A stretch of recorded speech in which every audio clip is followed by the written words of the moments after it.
मित्रांनो, law 3 year म्हणजेच LLB 3 इयरच्या कॅप राऊंड 3 ला सुरुवात झालेली आहे आणि या थर्ड राऊंड साठी कॉलेज ऑप्शन फॉर्म भरायला देखील सुरू झालेले आहेत।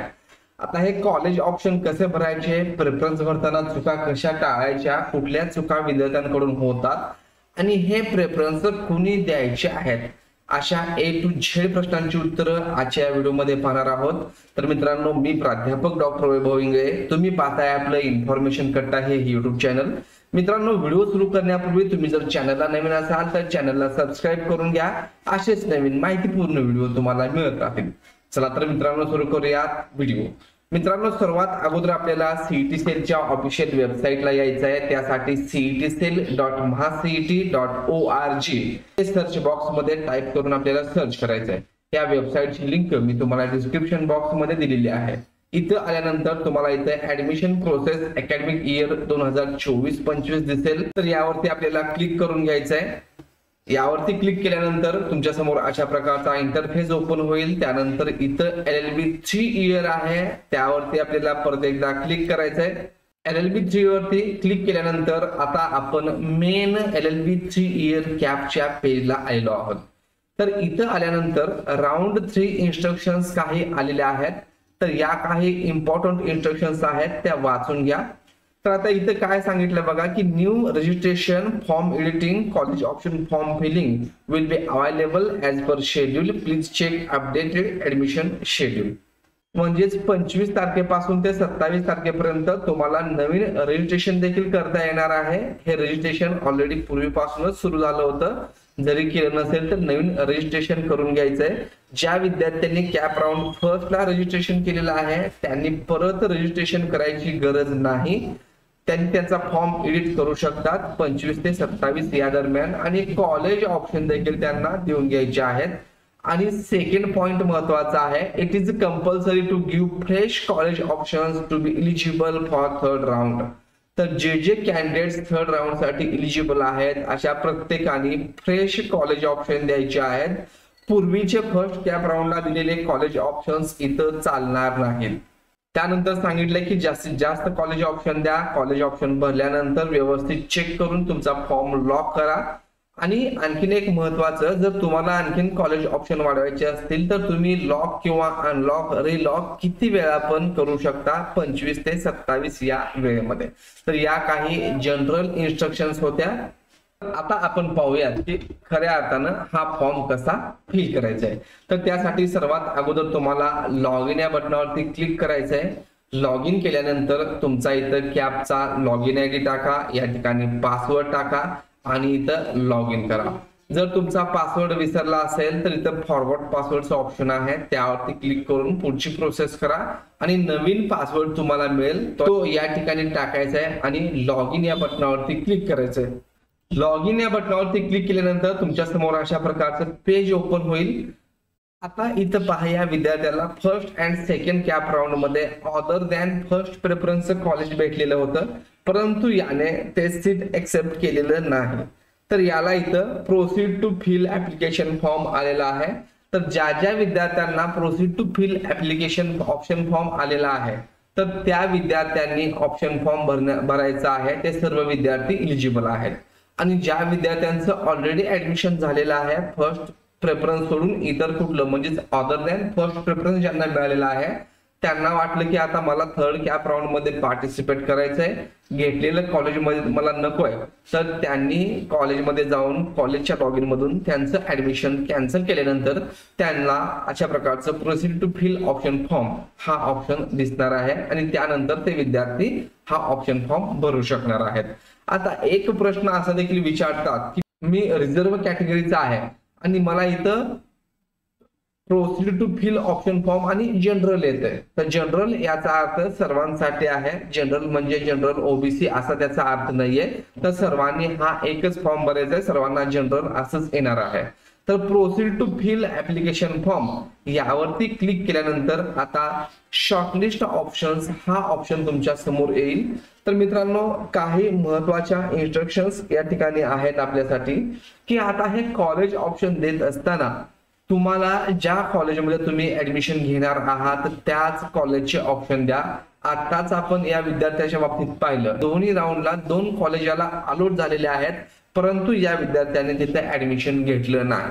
तर तुम्हाला ज्या ठिकाणी ऍडमिशन घ्यायचं आहे अशाच ठिकाणी कॉलेजचे ऑप्शन द्या, प्रेफरन्स द्या, म्हणजे इतर विद्यार्थ्यांचं सीट तुमच्यामुळं अडलं जाणार नाही. आणि हे कॉलेज ऑप्शन देत असताना मॅक्झिमम द्या, आणि मॅक्झिमम देत असताना आपण ज्या ठिकाणी जाऊ शकतो ऍडमिशन घेण्यासाठी असेच कॉलेज द्या, ही तुम्हाला सर्वांना विनंती आहे, जेणेकरून आपल्या दुसऱ्या विद्यार्थी मित्रांचं नुकसान होणार नाही. तर आता इथं आपल्याला युनिव्हर्सिटी सिलेक्ट करून घ्यायची आहे. ज्या कुठल्या युनिव्हर्सिटीचे तुम्हाला कॉलेज ऑप्शन द्यायचे आहेत तर ती युनिव्हर्सिटी या ठिकाणी सिलेक्ट करून घ्या. आता सोलापूरच्या कॉलेजेसचे मला ऑप्शन द्यायचे आहेत, तर मी सोलापूर इथं सिलेक्ट करतोय. जसं मी सोलापूर सिलेक्ट करेल तर या ठिकाणी डिस्ट्रिक्ट येईल. इथं तुम्ही काही सिलेक्ट नाही केलं तरी चालेल, किंवा एखादं युनिव्हर्सिटी 3-4 डिस्ट्रिक्टला एक युनिव्हर्सिटी असेल आणि तुम्हाला एखाद्या स्पेसिफिक डिस्ट्रिक्ट मध्ये जर ऍडमिशन पाहिजे असेल तर तुम्ही डिस्ट्रिक्ट चेंज करू शकता. आता सोलापूर युनिव्हर्सिटी तिथं फक्त एकच डिस्ट्रिक्ट साठी आहे, तर मी इथं ऑल ठेवतोय, हे देखील ऑल ठेवतोय आणि सर्च कॉलेजेसला क्लिक करतोय.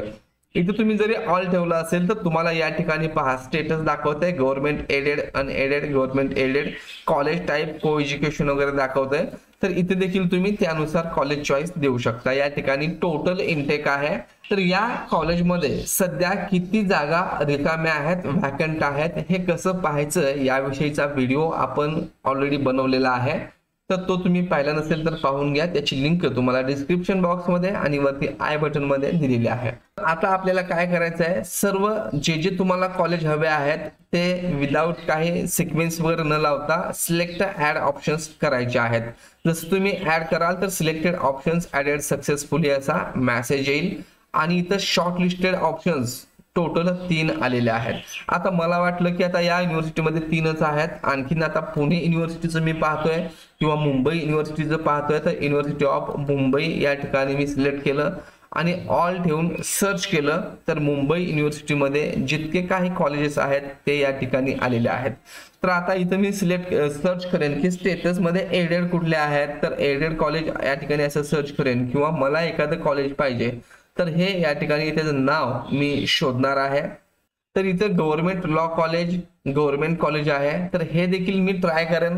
तर इथं मी याला सिलेक्ट केलं आणि खाली जाऊन ऍड सिलेक्टेड ऑप्शन्स यावरती क्लिक करतोय. तर सिलेक्टेड ऑप्शन्स ऍडेड सक्सेसफुली याला ओके केलं. आता इथं पहा एकूण 4 कॉलेजेस झाले, सोलापूरचे 3 आणि मुंबईचं 1. असं तुम्ही आणखीन जितके हवे आहेत मॅक्झिमम नंबर तुम्ही देऊ शकता, परंतु देत असताना एकच करा की तुम्ही ज्या ठिकाणी, मला मुंबईला जाणं शक्य नाही आहे परंतु मी इथं मुंबईचं ऑप्शन दिलेलं आहे, तर मी काय करतोय आता हे इथून डिलीट देखील करू शकतो. तर डिलीट सिलेक्टेड ऑप्शन्स यावरती मी क्लिक केल्यानंतर ते ऑप्शन इथून डिलीट झालंय, फक्त 3च कॉलेजेस राहिलेले आहेत. अशा प्रकारे एखादं कॉलेज चुकून इथं ऍड झालं असेल तर तुम्ही ते डिलीट करू शकता. आणि आता पुढची स्टेप म्हणजे सेव्ह अँड नेक्स्ट केल्यानंतर सेट प्रेफरन्सेस ही स्टेप तुमच्या समोर आलेली आहे. आता इथं सर्वात महत्वाचं आपल्याला काम करायचं आहे. बऱ्याचशा विद्यार्थ्यांनी इथं चुका केलेल्या होत्या. मी वारंवार फर्स्ट कॅप राऊंडचा जो कॉलेज ऑप्शन फॉर्म होता त्यावेळेस सांगितलेलं होतं की इथं चुका करू नका. आता इथं प्रेफरन्स सेट करत असताना ज्या कॉलेजला तुमचं फर्स्ट प्रेफरन्स येणार आहे ते कॉलेज सर्वात अगोदर तुम्हाला अलॉट होण्याचा प्रयत्न होईल. त्यामुळे तुम्हाला एक 10 कॉलेज तुमच्या मनामध्ये असतील, परंतु असं एक कॉलेज असतं की तुमची इच्छा असते मला त्या कॉलेजमध्ये माझा नंबर लागायला पाहिजे, तर त्या कॉलेजचा प्रेफरन्स तुमचा इथे 1 यायला पाहिजे. तर तो 1 येण्यासाठी काय करायचं आहे, तर सरळ सरळ त्या कॉलेजच्या अगोदर तुम्हाला क्लिक करायचा आहे. हा जो बॉक्स आहे तिथं क्लिक करा. ज्याच्यावर तुम्ही फर्स्ट क्लिक कराल त्याला 1 येणार आहे. त्यानंतर या कॉलेजला नंबर 2 आणि या कॉलेजला नंबर 3, ज्याच्यावरती तुम्ही क्लिक कराल त्याच्यावरती तसं त्याच्या समोर प्रेफरन्स येणार आहेत. आणि हे प्रेफरन्स येत असताना तुमच्या आवडत्या कॉलेजच्या समोर 1 यायला पाहिजे. नसेल तर काय होईल, तुम्हाला पाहिजे डीजीपी दयानंद लॉ कॉलेजला आणि तुम्ही फर्स्ट प्रेफरन्स या कॉलेजला दिलंय, तर तुम्हाला सीईटी सेल कडून फर्स्ट प्रेफरन्सचं कॉलेज अलॉट होईल आणि तुमचं आवडीचं कॉलेज तुम्हाला मिळणार नाही. तर आता मला या दयानंद कॉलेजला 1 नंबर पाहिजे, तर मी इथं रिसेट प्रेफरन्स वरती क्लिक करतोय आणि सर्वात अगोदर मग इथं सेट प्रेफरन्सच्या ठिकाणी दयानंद लॉ कॉलेजला मी सिलेक्ट करतोय. हे गव्हर्नमेंट एडेड कॉलेज आहे. त्यानंतर आणखीन एक गव्हर्नमेंट एडेड कॉलेज आहे, तर इथं फी कमी असते, त्यामुळे मी याला 2 नंबरचं प्रेफरन्स देतो आणि सर्वात शेवटी यावरती क्लिक करेन तर याला 3 नंबरचं प्रेफरन्स आलेला आहे. तर हे प्रेफरन्स सेट करणं अतिशय गरजेचं आहे आणि व्यवस्थित सेट करणं गरजेचं आहे. आता इथं आपली प्रोसेस ही संपलेली आहे. सेव्ह अँड नेक्स्ट करायचं आहे. पण टोटल संपूर्ण प्रोसेस इथं संपली नाही. तुमचे कॉलेज शॉर्टलिस्टेड झाले, प्रेफरन्स सेट झाले, परंतु सर्वात फायनल स्टेज जी आहे ती म्हणजे लॉक ऑप्शन फॉर्म. तुम्ही शॉर्टलिस्ट ऑप्शन दिले, प्रेफरन्स सेट केला म्हणजे तुमचा फॉर्म सबमिट झाला असं नाही, लॉक झाला असं नाही. त्यासाठी एक छोटीशी स्टेप राहिले, ती म्हणजे इथं कन्फर्म ऑप्शन फॉर्म. तर एकूण किती कॉलेज आलेले आहे त्याची समरी तुम्हाला इथे दिसेल. त्या कॉलेजला तुम्ही किती प्रेफरन्स दिलाय ते तुम्हाला इथे समजेल. तर हे सर्व बरोबर असेल तर इथं या चेकबॉक्सला टिक करा आणि कन्फर्म ऑप्शन फॉर्म यावरती क्लिक करायचं आहे.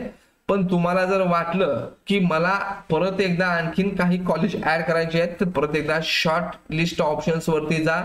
इथं आणखीन कुठलं कॉलेज हवं असेल तर ते तुम्ही या ठिकाणी सर्च करून ऍड करून घेऊ शकता. मला वाटलं की हे भारतीय विद्यापीठ ऍड करायचं आहे तर मी ते ऍड करू शकतो. तर ते सिलेक्टेड कॉलेजमध्ये ते ऍड होईल. एकूण 4 झाले. तर असं तुम्हाला जे जे कॉलेज आणखीन ऍड करायचे आहेत ते तुम्ही आत्ताच करून घ्या. परत तुम्ही लॉक अनलॉक करू शकता, परंतु त्यापेक्षा अगोदरच सर्व विचार करून या ठिकाणी तुम्हाला ते कॉलेज ऍड करून घ्या. त्यानंतर प्रेफरन्स सेट करा, सेव्ह अँड नेक्स्ट करा आणि फायनल जी स्टेज आहे कन्फर्म ऑप्शन फॉर्म यावरती क्लिक करायचं आहे. आणि कन्फर्म ऑप्शन फॉर्म वरती क्लिक केल्यानंतर एक पॉपअप येईल. तर या ठिकाणी सर्व व्यवस्थित असेल, तुम्ही दिलेले ऑप्शन फॉर्म व्यवस्थित असेल तर कन्फर्म या बटनावरती क्लिक करा. कन्फर्म केल्यानंतर तुमचा ऑप्शन फॉर्म हा या ठिकाणी आता लॉक झालेला आहे. इथं जर तुम्हाला अनलॉक ऑप्शन फॉर्म असा ऑप्शन आला म्हणजेच तुमचा फॉर्म लॉक झाला. आणि लॉक झाल्यानंतर इथं हे संपूर्ण तुमचे कॉलेजची लिस्ट आलेली आहे. तर याची तुम्ही प्रिंट देखील काढून घेऊ शकता. तर प्रिंट ऑप्शन फॉर्मचा इथं ऑप्शन आलेला आहे. जेव्हा इथं प्रिंट ऑप्शनचा फॉर्म येईल याचाच अर्थ तुमचं कॉलेज ऑप्शन फॉर्म हा लॉक झालेला आहे. तर व्हिडिओ आवडला असेल तर तुमच्या मित्रांना शेअर करा, चॅनलला लाईक करा, सबस्क्राईब करा. धन्यवाद.